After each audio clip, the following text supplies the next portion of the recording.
Hello everybody, I'm Silly. This will be part 6, chapter 6 of Susurrus of the Subdued, SOS. Izuku sighed, closing his door carefully as he heard the front door click shut. His view, the crack in the door, that he was looking through now gone. Skipping school was far more terrifying than he thought it would be. His heart was beating fast, hands slightly trembling. However, he knew there was nothing he could do about it now. After all, if he left now, he'd be late, and the boy would rather not be there at all than face his teacher's scolding, and in turn, his humiliation. Breathing out shakily, Deku moved over to grab his bag. Knowing he needed to bring some supplies in case they asked him to do an in-person analysis, he migrated to his desk next. The boy gingerly set his bag onto his chair, grabbing his most recent notebook soon after. He went to set it in the bag, but paused when he remembered the email he had to make out to Eraserhead. Huffing out of breath, Midoriya grabbed the top handle of his bag, moving it to the floor. He replaced the empty spot in his chair with himself, using his heels to pull himself closer to the desk. He set his notebook down, reaching for his laptop. He had set it on the charger last night, knowing he might need to use it during his meeting with Nemoto. If it died before he finished, it'd be embarrassing. Not to mention, he didn't know how long he'd need to be out for, and if the location he was meeting up with them in would have outlets. His fingers pushed through the gap between the laptop's base and lid, tentatively lifting the top so that the screen would turn on. The loud buzzing of his fan and the familiar clicking filled the room as his system tried to start up. He really needed to buy a new one soon. Once the sound simmered down to be quiet background noise, Izuku typed in the password and waited. The screen was a plain light blue for a moment before it flashed white. The boy waited, screen frozen. When it didn't show anything but the plain color after a few seconds, like it usually did, his mouth pressed into a thin line, and Deku's hand reached towards the escape key, pressing it a few times. Finally, it loaded in, the screen darkening to show the anonymous forum he's grown to love. Although, despite the affection he felt for the site, the green boy didn't need that right now. His thumb reached towards the mouse pad, while the rest of his fingers kept on the keys. He moved the cursor to the closed tab button, clicking it, and narrowing the tabs down to just be his email. Hopefully, it'd run smoother now. Izuku took his attention off of the screen, bringing it down to his notebook. With practiced ease, he flipped through the pages to his completed one on the Underground Pro. Looking towards where he had written the man's contact information, he started a new email. Deku had spent hours trying to find his information, only to turn up blank on many occasions. Despite this, he didn't relent, not stopping till he found the email, because ultimately, at the end of the day, Eraserhead was the only one who would most likely take him seriously. The man, to the people that knew about him, was a logical person. If some random person decided to contact him about something that was important, he'd at least spare it a glance. Granted, Izuku would rather give the man his analysis in person to avoid a villain getting the information. That's why he did his transfers in person.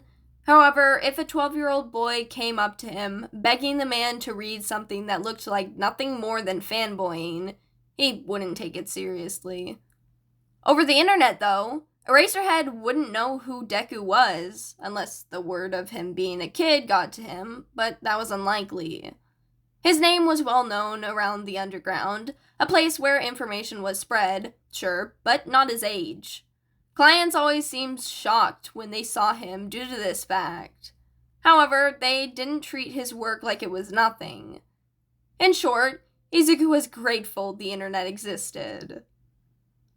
Typing out the last sentence, Deku's eyes scanned over what he wrote, looking for mistakes. The paragraphs were long, but they detailed every piece of information that he wanted to include. He didn't leave anything out, wanting to incorporate not only the man's costume, but his quirk and some theories he had. When he didn't find any errors, his mouse moved over to the bright blue button labeled Send. He adjusted in his chair, lower back beginning to hurt from how long he had been sitting for. He went to stretch it, but paused at the implications of that sensation. How long had he been sitting here for? Viridian eyes moved to look at the time displayed in the bottom left-hand corner of his portable computer screen. Panic raced through his veins, heart stuttering. He had spent way more time than he needed to on his message, not even realizing that he let an entire 3 hours pass. Meaning he only had around an hour to get to Osamu Depository and had already missed the first 2 trains. Quickly shutting his laptop and notebook, Izuku practically flew to his feet.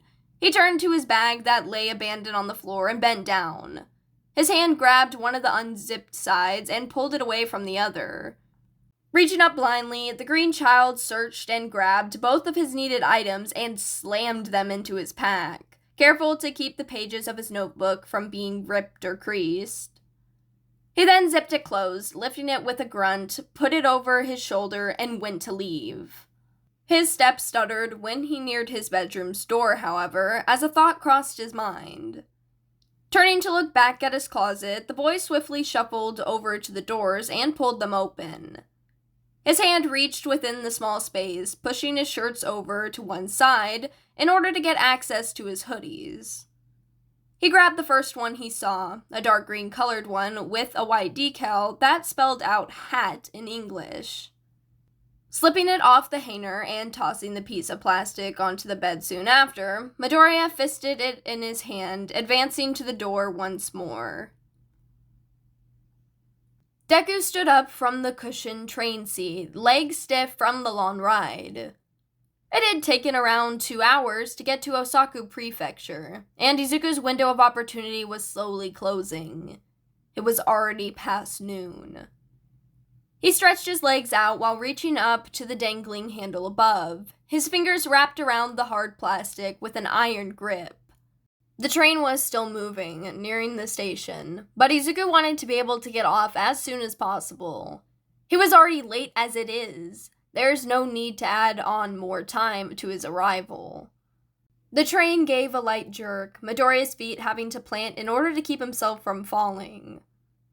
The speakers within the car sounded, announcing that they were arriving at the station. Deku turned to look behind him, grabbing his bag off of the seat.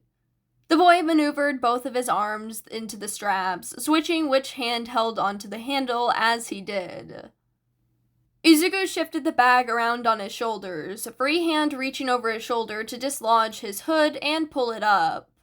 It wasn't like he was paranoid or anything, it was just that he'd rather not get caught outside of school and brought back to Musutafu by the cops.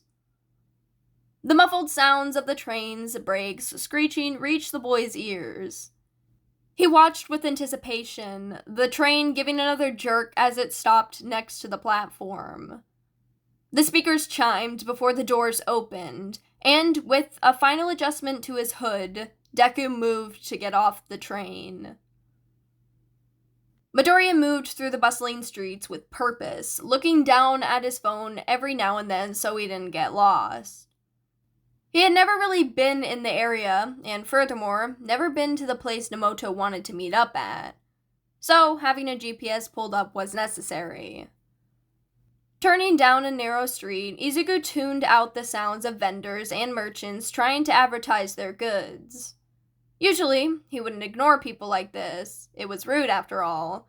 But the boy was already running behind, and stopping to be polite wouldn't do him any good. Izuku's feet followed the path mapped out by his phone, his stride quick and focus unyielding. The packed city from before slowly faded, the buildings becoming far and few between, but the amount of paved areas becoming common. Eventually, though, his phone chimed, signaling his arrival. Looking up while he pocketed his phone, Izuku came face to face with a large building. It was gray in color, the sliding doors stretching at least halfway up the front, and the roof coming up to a point. There were similar buildings on both sides, and a few cranes that sat behind them that faded into the blue sky due to the distance from him. Looking away from the cranes, Deku flinched back as he saw two men exiting the side of the building and into the alley. They were arguing about something, but the boy couldn't exactly make it out. One of the men, the one on the right, had a lengthy build and a black-colored coat-like outfit. His face was completely obscured by a black mask that came to a point, the lenses attached to the mask being the only way he could see. Behind the mask, he seemed to be wearing a white balaclava to conceal the rest of his features. Finally, the black, large-brimmed fedora on top of his head shadowed the rest of his face. The one on the left had long black hair and a slight hunch to his spine, a bottle in hand. His torso was bare, and over and around his shoulders sat an off-white, fluffy jacket that did nothing to cover his back. His lower half was covered with brown jeans, and his face was completely obscured by a bird-like mask as well. This mask, however, was white in color, the beak being flat against the face and angled downwards. Maybe it was the fact that the boy couldn't see their faces or identifiable features at all, but a spike of anxiety shot through him, heart rate elevating. Were these the people he was meant to meet up with? The people he was looking at didn't look like police at all, and in all honesty, if anything, they looked like villains. Not that Izuku was one to judge people, but still. Swallowing roughly, Deku's tongue darted out to wet his lips. Nemoto, right? He took a chance, voice raised enough so that the two men could hear him. The bickering between the two halted as they turned their focus towards Izuku. Guess these were the right people. The boy in question could practically feel their scrutinizing gazes burn into him, the atmosphere almost making him want to squirm. Pushing down his anxiety, Deku gave a small bow, standing up straight rather quickly. Sorry for being late. I lost track of time while I was writing an email and missed the first two trains. The one masked in black shifted at his words, his demeanor changing ever so slightly. He then pulled a hand out of his cloak and waved Izuku over. It's fine. You got here before we left. That's good enough. Midoriya's shoulders relaxed slightly, the tension in his body being soothed by the man's non-threatening tone. He shuffled over to the alleyway, meeting up with the two men between the buildings. Deku went to speak, only to be cut off by the one masked in white. You're a kid? He somewhat slurred, leaning down. Izuku leaned back a bit, the scent of alcohol burning his nose. Yes, sir? Nemoto elbowed the guy in the arm, nudging him away from the green child. Move back a bit from him, will you? His tone was sharp and commanding, and Izuku immediately got the feeling that the two didn't get along. The drunkard grumbled, but complied, shifting back. Sorry about him, Shin said, disgust palpable through his voice. Now, if you don't mind, I'd like to get started. We're already running short on time after all. Deku nodded, shifting on his feet. He couldn't really help it. They had something about them that made Izuku feel off. Like we said before, the pay is whatever you want it to be. Our boss is at his wit's end by this point, so he doesn't care. 1,000,000 yen or 10,000. He shrugged. It really doesn't matter. Izuku nodded, taking in the man's words. Anyway, the project we're working on was started in order to find a quirkless person for our boss. Izuku's heart stopped. Knowing you're pretty well diverse in different topics, we thought you'd be able to do a better job than we've been. Quirkless people are a rarity these days, you know, only down to around 10%. Deku couldn't breathe. The damn population's just a bunch of old guys anyway. The numbers are all messed up. That's not what we're looking for, though. The person we'll pay you to find needs to be young, not someone a flick away from death's door. If you happen to know some already, then we'll pay you right here and now. Nemoto looked at him, demeanor seemingly shifting once more. Do you? Midoriya went to take a step back instinctively, the minimal amount of comfort he had felt earlier completely gone. But instead, his lips moved, words tumbling out of them before he could stop himself. "I do." Izuku cringed and quickly went to correct himself, but for some reason, his brain wasn't cooperating with his mouth. The words he initially wanted to say to make up some excuse were replaced by, "I'm corkless."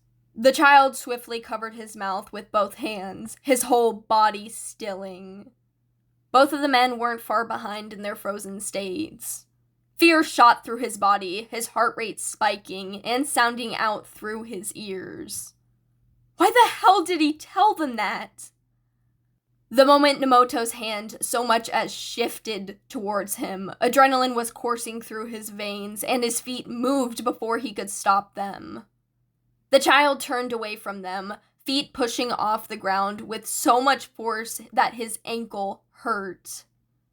He paid it no mind, though, the instinct of survival overriding the pain. The sound of a bottle being smashed against the ground sounded out from behind him, and Izuku, stupidly, spared a glance over his shoulder. The look back allowed the child to see the man masked in white jerk his arm out towards him like he threw something. Deku was just going to ignore it. After all, the mouth of the alley was almost in his grasp. But when a sharp pain shot through the back of his left calf, he let out a cry of pain, fearful eyes brimming with tears.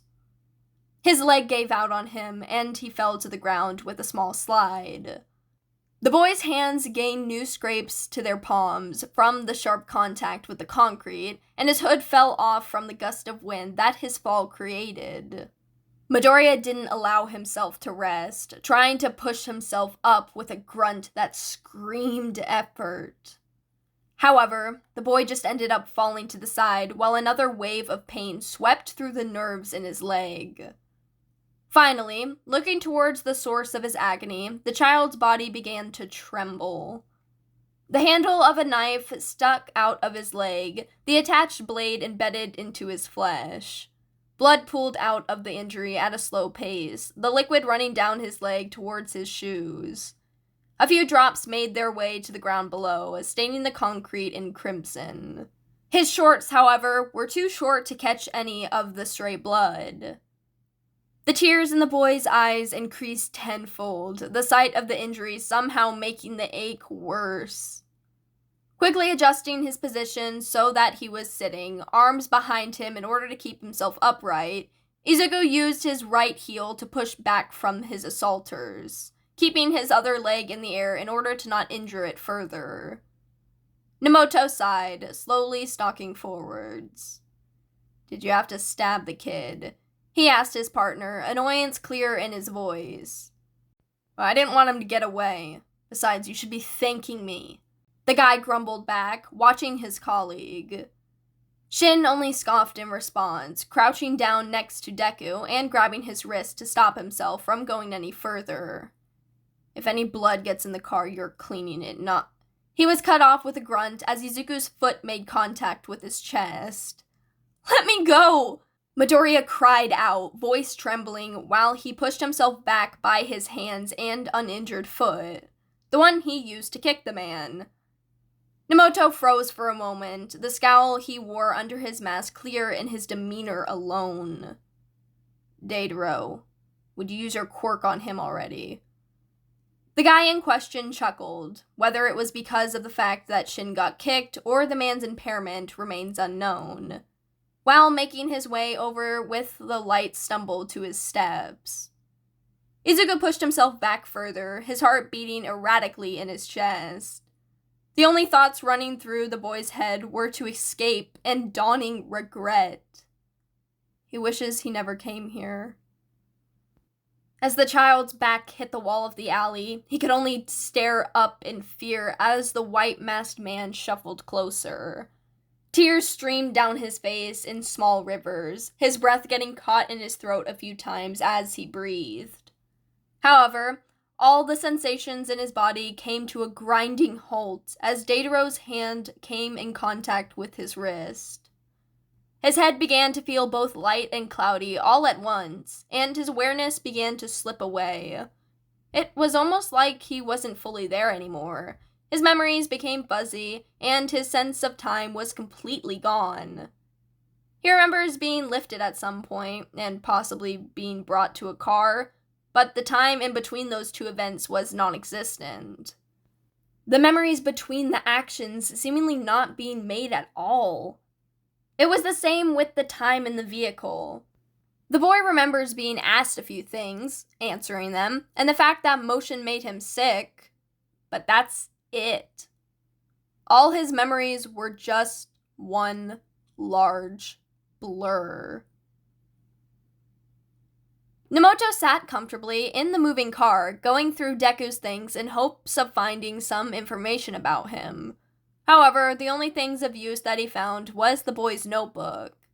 He had skimmed through it, looking for something of importance, but all he found was the usual notes that the kid sold. Sure, they'd be useful in the future, but not for digging something up on him. Looking up from the notebook, Nomoto looked to his partner that sat across from him in the dark-colored van. Dataro was sitting next to Deku, one hand still on his wrist, while the other tapped against the neck of a fresh bottle of alcohol.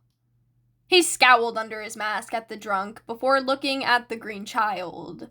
He was seemingly relaxed into the seat, eyes shut and head tilted up. The boy's leg was still bleeding, a small pool of blood now under his left foot, but he didn't seem to feel it at all. Usually, Shin didn't like to ask people questions when they were under the effects of Sakaiki's quirk, as they were quite literally drunk and impaired. Not to mention, his truth quirk didn't work great against drunk people, as the line of reality becomes blurry for them. However, they needed something to use against the kid to keep him from escaping. After all, the child was probably smart enough to find at least one means of escape. Deku. He spoke up, voice flat. The boy in question looked over, eyes opening and head tilting to the side. His eyes were hooded over, the rims of them red from his earlier crying session. "Who's someone important to you?" the man asked carefully. Deku hummed, and after a moment of contemplation, spoke up, words slightly slurred. "All Might? He's my idol and I want to—" "That's not what I meant," Nomoto said, cutting the boy off. Deku just looked at him, confused, gears turning in his head slowly, and after a moment of deafening silence, he spoke up. "My mom?" Shin nodded, leaning forward to rest his elbows on his knees. "And where is she exactly?" "At home, work," the boy replied, brows furrowed. "She left for work this morning, but she gets off soon, at around 4. She worked the short shift today, so—" "And where exactly do you live?" Nomoto asked, cutting the kid off before he could begin to ramble. "Apartment 348, in, building number 6, in Musutafu," he replied slowly. Leaning back with a sigh, Shin waved the kid off, other hand reaching for his phone. That's all he really needed from Deku, and Nomoto didn't really feel like dealing with another drunk person anymore. After all, he worked with one every day of his life. He unlocked his phone with one hand, the other coming up to adjust his mask so that his mouth was visible. It was easier for the phone's microphone to pick up his voice that way, as there wasn't a large piece of fabric muffling his voice. The half-masked man then typed in one of his colleagues' numbers, put the phone up to his ear, and waited. Inko shifted her weight foot to foot as she slipped her shoes off by the door. She then hung her keys up before shuffling into the kitchen.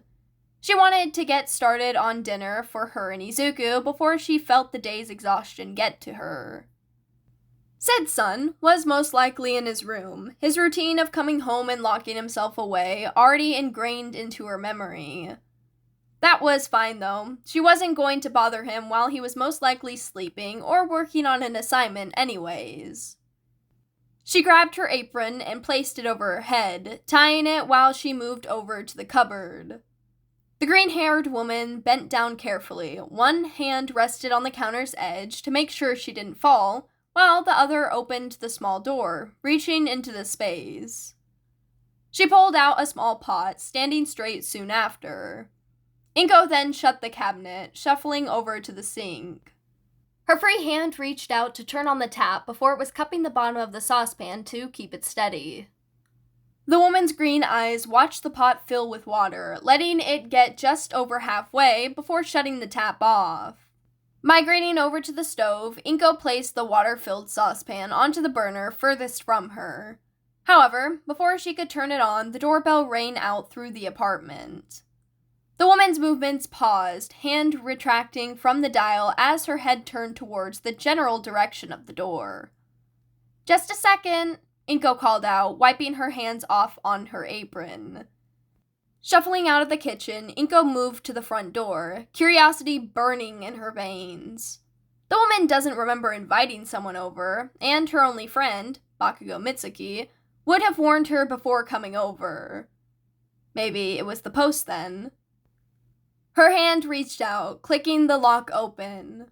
A moment later, she was opening the door with a small smile, ready to greet whoever was on the other side. Alright everybody, that concludes Part 6, Chapter 6 of Susurrus of the Subdued, SOS. Please make sure to check out the Discord if you haven't already, if you would like to get updates easier, get connected with people within the fanfiction community, make requests for a podfic, and more. The link to the server will be in the description. Now, I hope you enjoyed, and thank you for listening.